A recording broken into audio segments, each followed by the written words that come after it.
Hi guys, and welcome to the Family Fudge. Today I have a highly requested video for you. Today I'm sharing kid-friendly Christmas-themed breakfasts. First up, I'm going to be making the cherry cheesecake Danish. It looks really fancy, but it's super easy and quick to throw together. You're going to need 2 cans of crescent dough. You're also going to need some cherry pie filling, about 3/4 of a block of room temperature cream cheese. You're also going to need some sliced almonds, a 1/4 cup of powdered sugar, 2 tablespoons of granulated sugar. Now this last part is optional, but I really like to add some almond extract to this dish. I love the combination of almonds and cherries. It is so good. You're going to start by opening your cans of crescent dough. We're actually going to keep it in its roll and cut it up. Each container of crescent dough is going to get about 8 pieces. And you're going to want to cut this carefully without squishing it. I like to use a very sharp knife and go back and forth in a sawing motion very carefully. Next, you're going to arrange these on top of a prepared pan. I like to use a cookie sheet lined with a little bit of parchment paper just so it doesn't stick. And at this point, I'm also going to preheat my oven at 350 degrees. Then you're going to take one of the pieces of dough, flatten it out to create your star shape and the trunk of your Christmas tree. You can shape these by hand or use a cookie cutter if you have one. Now I'm going to set this aside and get started on my cream cheese filling. I'm going to use my hand mixer to mix up my cream cheese just a bit. Then I'm going to add my granulated sugar and my almond extract. Now I like to use about a 1/4 teaspoon, but you can use whatever you prefer. Once that is nice and combined, I'm going to set that aside. Now back to our dough. I'm going to take my fingers and create a little well in the center of each of my rounds. We're going to make some room for the yummy cream cheese and the cherry, because in my book, the more filling, the better. Next, I'm going to spoon a little bit of our cream cheese mixture into the center of our dough, and then I'm going to top that with one of our cherries.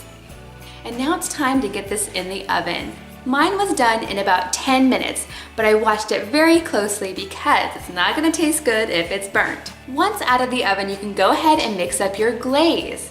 I like to take powdered sugar with a little bit of water and just whisk it up. Now, if you have any of your cream cheese filling left over, you can definitely add this into your glaze as well. That will make it even better. Next, I'm going to drizzle my glaze all over my danishes and then top it with my sliced almonds. Now you can serve this warm or cold or even the next day. I like to serve this with a tall glass of milk.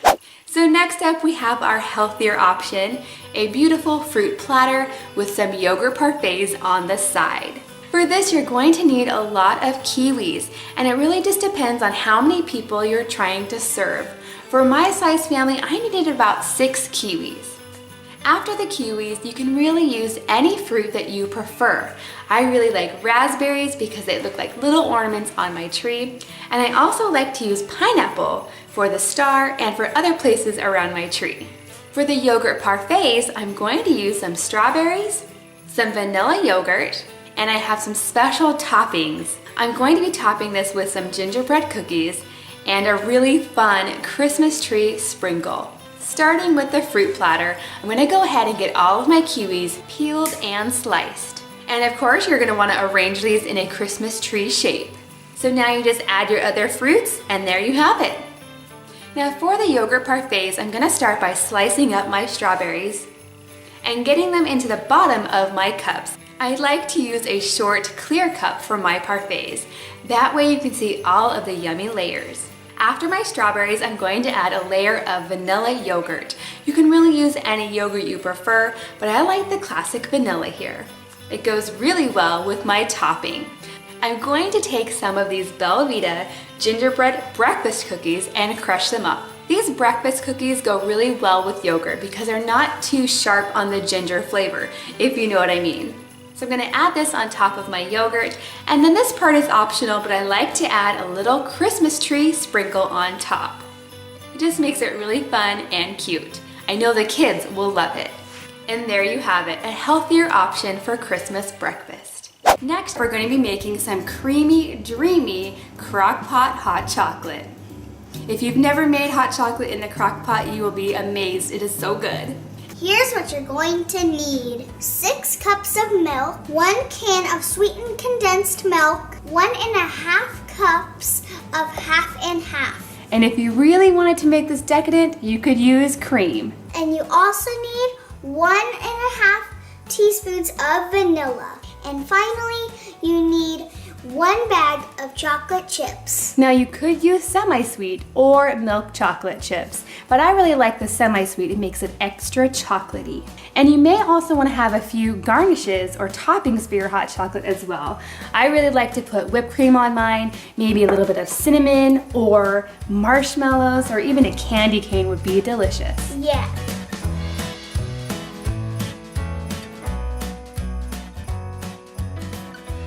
So now that all of our ingredients are measured out, Mackenzie and Lily are going to help put them in the crock pot and whisk them up really well.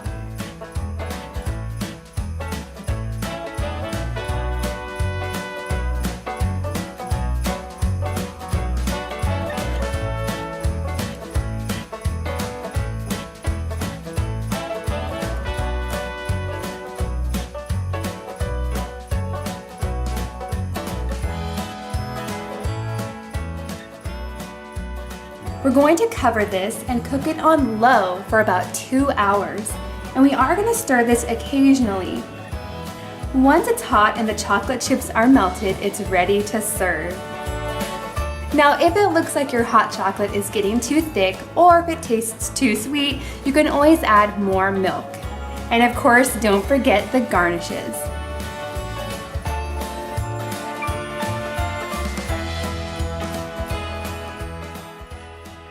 And we're also going to be making a 3-cheese grits casserole. It is so delicious and satisfying and perfect for a special occasion like Christmas brunch. Now I really like to make this a day in advance and then just bake it off right before I want to serve it. That makes it really convenient. So here's what you're going to need. 1 cup of half and half, 3 cups of milk, 1 cup of grits, half a stick of butter, 1.5 cups of cheddar cheese, and 1.5 cups of Monterey Jack cheese. You also need 1 egg, a teaspoon of garlic powder, 5 ounces of Parmesan cheese, and salt and pepper to taste. So now we're gonna get all of our ingredients ready. I've got Mackenzie here, and she's gonna help me to grate the cheese. Like Lily said, we need 1.5 cups of each. But we're actually gonna take half a cup of the cheddar and half a cup of the Monterey Jack and reserve that to top the casserole. Yeah. Okay, so go ahead, Mackenzie, get started grating, but be very careful.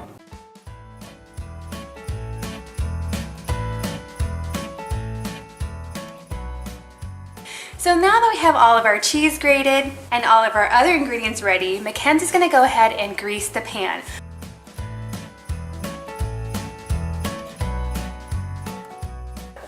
Good job, Mackenzie. Thanks. So now that our pan is ready, I'm gonna set it aside and I'm actually gonna do the next part.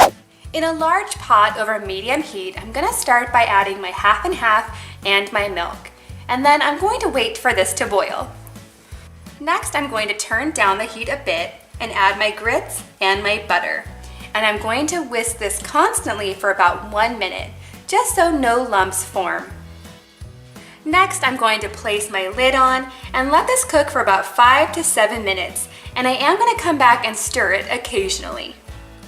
When the time is up, I'm going to go ahead and remove my lid and mix in my beaten egg and all 3 cheeses. But I am going to reserve a bit of the Monterey Jack and the cheddar to top the casserole before I bake it. Next, I'm going to add in my garlic powder and my salt and pepper. Now this is to your taste, of course. Next, I'm going to pour this into my prepared 9x13 baking pan and then top it with the remaining cheese. Now, if I'm not going to cook this right away, this is where I would stop. I would go ahead and put some aluminum foil on it and stick it in the fridge until I'm ready to cook it. But when I do want to cook it, I'm going to put it in the oven at 350 for about 20 to 25 minutes, or until it's golden brown. When it's cooled down enough, you can dig in. Now usually on Christmas morning, I will also add some scrambled eggs, maybe some sausage on the side, and then I really like to add some green onion or hot sauce to mine.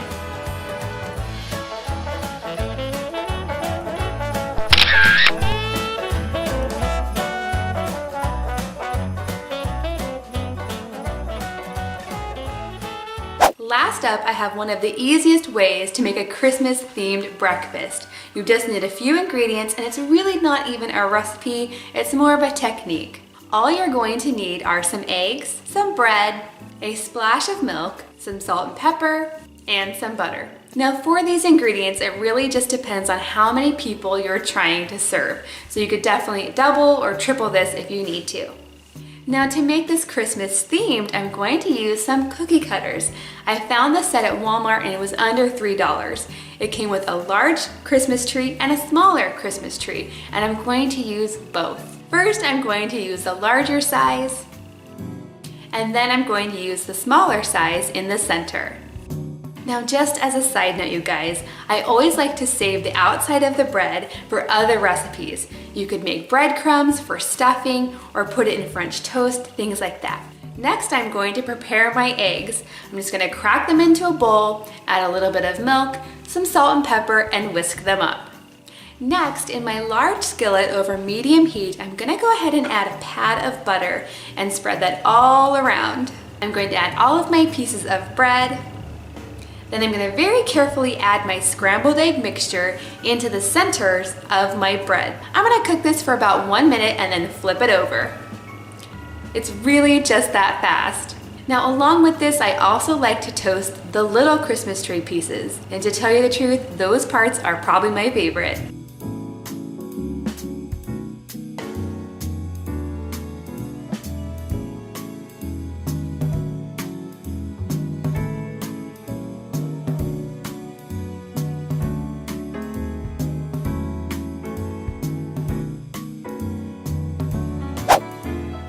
Okay guys, there you have it. Super cute but easy, kid-friendly Christmas breakfast ideas. If you like this video, please give it a big thumbs up. Thanks for watching and I'll see you next time.